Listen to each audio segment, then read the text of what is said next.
A very good afternoon, Dr. Kasturi and all our fellow classmates. Welcome to our website video presentation. I'm Chua Xian and my teammates are Eunice, Luar, Ting and Keat. Well, without further ado, let me show you the website. Right, so this is the website that I've just launched using EasyPHP, and as you can see, the title of the important issue we have chosen is the coronavirus disease 2019, also known as COVID-19. Now let me show you the content. So the first part of our content is a very short introduction about COVID-19, where you get to know what COVID-19 is all about, when was the outbreak first identified, when was it declared as a pandemic by WHO, and a little bit of statistics.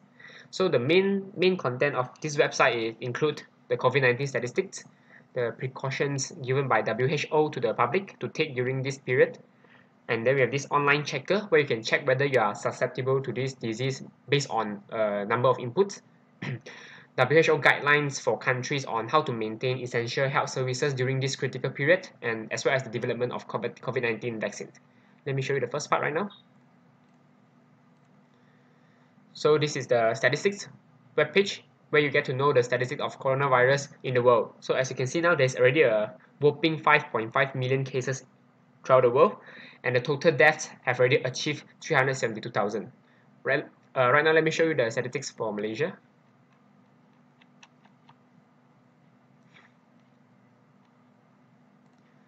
So as you can see, the total cases in Malaysia have already achieved 6.7 thousand, and the total deaths are already 109. So this is the first section about our web page. Now let me show you the precautions. So this is the precautions by WHO, which are for the public to take during this period. So there are some preventive measures you can take. For example, clean your hands often, maintain a safe distance, don't touch your eyes, and then practice social distancing. So for more information, you can always go to this website by clicking this view more, where it will redirect you to the official WHO website for more information on the precautions. Like you can actually download you see the poster here. So that's the second section. Let me show you the third section. This is a very interesting section. So you have this online checker where you input some data about yourself, and then you will get to know whether you are susceptible to this disease. So let me check, for example, your age, and then do you have a fever? Yes. Do you experience difficulty to breathe? Yes. Do you have a cough? No. Do you have sore throat? No. In the last 14 days, have you traveled international? No. Have you had a close contact? No. Submit. So this is the output. So which says your risk for COVID-19 is very minimal at the moment. Your symptoms may be related to other health issues. And these lines here actually are the action that you are advised to take, and this is the table of results. You can redo. So we actually have four kind of outputs. So let me show you the second output. Do you have fever? Yes. Yes. For example, no. Yes. No. And have you had? Yes. And then yes. So here you are a potential suspect for COVID-19. And one of our teammates came out with this interesting idea to put in this video for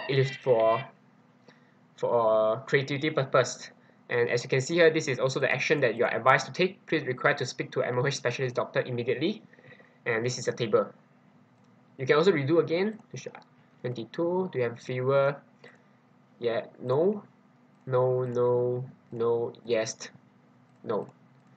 So this is the output. No symptoms, but self-quarantine may be required. And if you are starting to develop fever, cough, difficulty breathing, please contact MOH specialist doctor or local health authority immediately for further action. So that's all about our third section.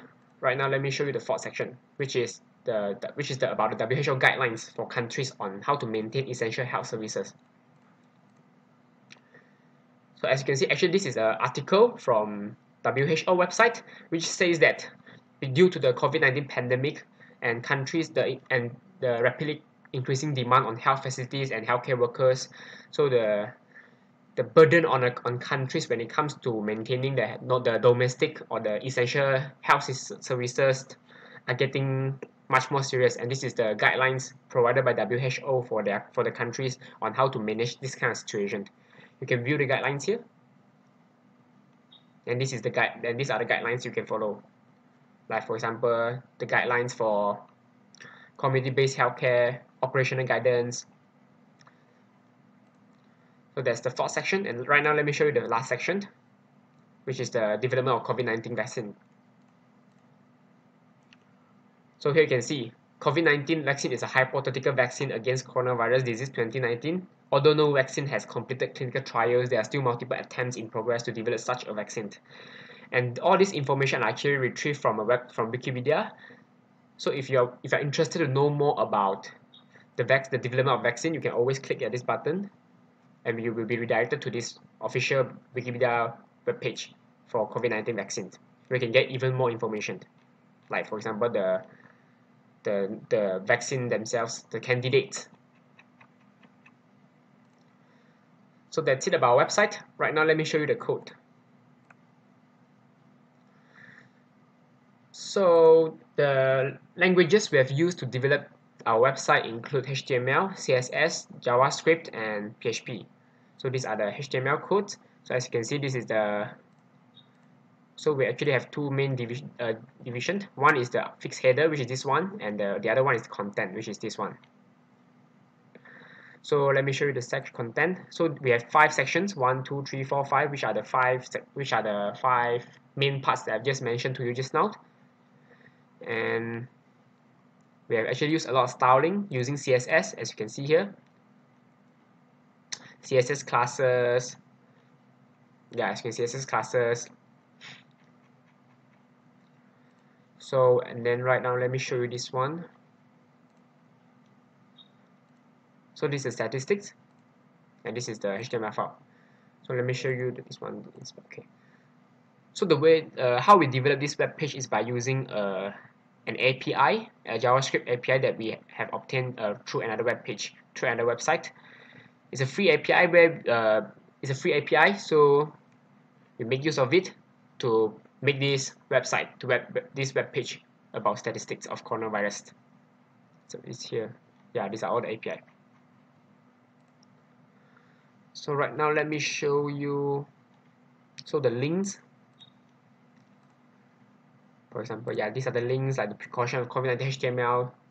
This is one of the web pages that we have developed, we have coded, and it's a link, and as you can see, it's a link. Okay, so right now let me show you the PHP code. Okay, so this is the PHP code for the online checker. The PHP file is started with HTML tag. These are all the CSS styling, CSS classes. So here, there you go, PHP code.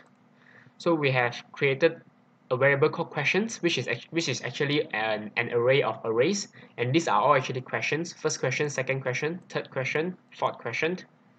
And we have also created a results variable, and which is also an array of arrays. And we have 4 results, as I mentioned just now: no symptoms, show symptoms, travel, and symptoms. And this is the algorithm, how it works, based on the inputs, which and then result in the output. So as you can see, for example, if you've gone abroad, then you will get a yes, and if you have been a close contact with a confirmed COVID-19 vaccine patient, you get a yes as well. And then it goes to this nested loop, and then you check whether you have all these symptoms. If yes, you will get travel and symptoms. These are the other outputs. So this is where it's all printed out, the results, and this is the video that you have seen just now. And this part is about the design of the questionnaire, the head.jpg, and this is how the questions are arranged. So yeah, that's all about our PHP script. So yeah, that's all about our website, and I hope that people will find it helpful and useful, because I believe that the data here are all constantly being updated, so the information you get from here is updated, and they are all the latest information about COVID-19. That's all from our team. Thank you very much.